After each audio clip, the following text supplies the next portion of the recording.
آج کسی کے پاس مال آ جائے، دولت آ جائے، وہ اپنی اوقات بھول جاتا ہے، وہ چھوٹوں کو، غریبوں کو دیکھنا گوارا نہیں کرتا، ان کو اپنے دسترخوان کے اوپر بٹھانا گوارا نہیں کرتا، ان کے ساتھ سلام لینا گوارا نہیں کرتا۔ لیکن ابو بکر صدیق کو دیکھیے رضی اللہ تعالیٰ عنہ کو، کہ جب آپ خلیفہ بنے تو آپ نے کیا فرمایا کہ میری تنخواہ ایک عام مزدور آدمی کی جتنی دہاڑی ہوتی ہے، تنخواہ ہوتی ہے، میری تنخواہ اس مزدور کے کیا ہوگی؟ برابر ہوگی۔ یہ کون کہہ رہا ہے؟ مسلمانوں کا وزیر اعظم کہہ رہا ہے، ابو بکر صدیق کہہ رہا ہے۔ اور ہمارے وزیر اعظم کیا کہتے ہیں کہ 3 لاکھ کے اندر میرا گزارا نہیں ہوتا، لیکن ابو بکر صدیق جب مسلمانوں کے خلیفہ بنے تو سب سے پہلے کہا کہ میں جو بیت المال سے وظیفہ لوں گا، جو میری تنخواہ ہوگی، وہ ایک مزدور کے برابر ہوگی۔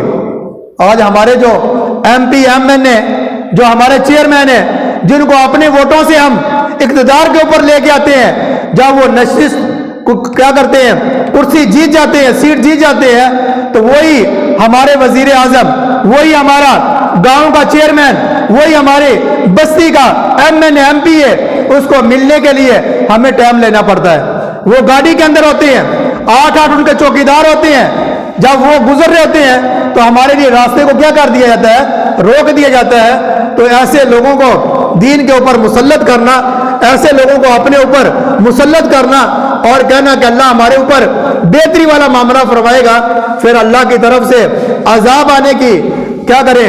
امید رکھیں کہ اللہ عذاب لے کے آئے گا، اللہ کی رحمت نہیں آئے گی۔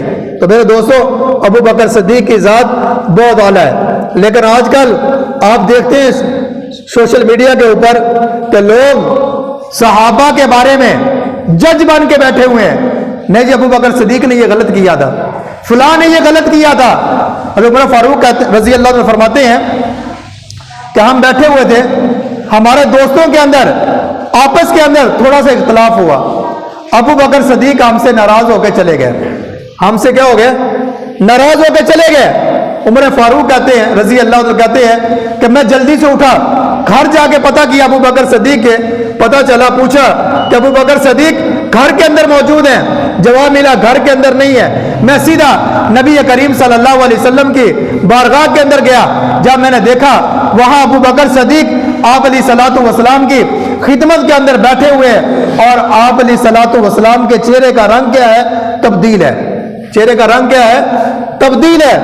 عمر فاروق رضی اللہ عنہ فرماتے ہیں کہ میں سمجھ گیا کہ ہمارے اندر جو اختلاف ہوا تھا، جو جھگڑا ہوا تھا، اس کی شکایت ابو بکر صدیق نے محمد صلی اللہ علیہ وسلم کو کیا کر دی ہے؟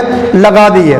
لیکن جب ابو بکر صدیق نے آپ علیہ الصلوۃ والسلام کے چہرے کو دیکھا، رنگ تبدیل ہے، تو فوراً کہا یا رسول اللہ صلی اللہ علیہ وسلم، غلطی عمر کی نہیں تھی، غلطی دوسرے ساتھیوں کی نہیں تھی، غلطی میری تھی یا رسول اللہ صلی اللہ علیہ وسلم، جو میں شکایت اپنے ساتھیوں کی لگائی ہے وہ شکایت میں واپس لیتا ہوں۔ تو آپ علیہ الصلوۃ والسلام نے فرمایا ابو بکر تو اپنی شکایت واپس لے لے، لیکن اے عمر میری بات یاد رکھنا، اے میرے صحابہ میری بات یاد رکھنا، ابو بکر صدیق میرے اوپر اس وقت ایمان لے کے آئے تھے جس وقت آپ سارے مجھے جھٹلا رہے تھے، آپ سارے مجھے کیا کر رہے تھے؟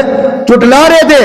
ابو بکر صدیق نے میری اس وقت مدد کی کہ جب لوگ مجھے مکہ کے اندر جھوٹا کہہ رہے تھے، جب مکہ کے اندر مجھے دیوانہ مجنون کہہ رہے تھے، اس وقت ابو بکر صدیق نے میرے اوپر اپنی جان کو بھی نشور کیا، اپنے مال کو بھی کیا کیا؟ نشور کیا۔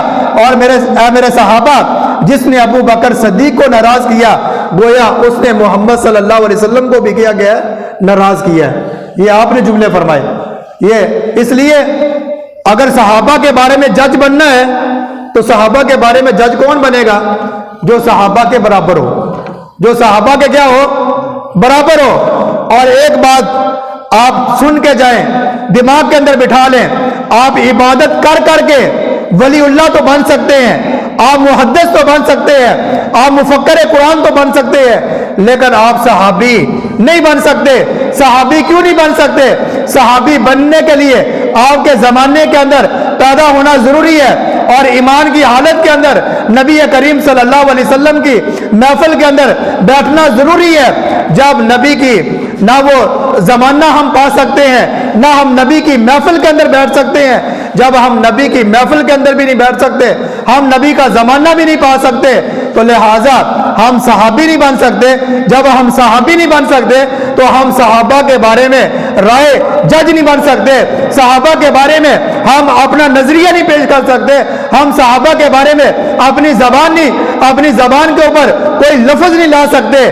جب ہم کوئی لفظ نہیں لا سکتے تو لہٰذا صحابہ کے بارے میں یہ ذہن کے اندر بٹھا لیں کہ اپنی زبان کو لگام تمہیں دینی پڑے گی، اپنی زبان کو کیا کرنی پڑے گی؟ لگام دینی پڑے گی۔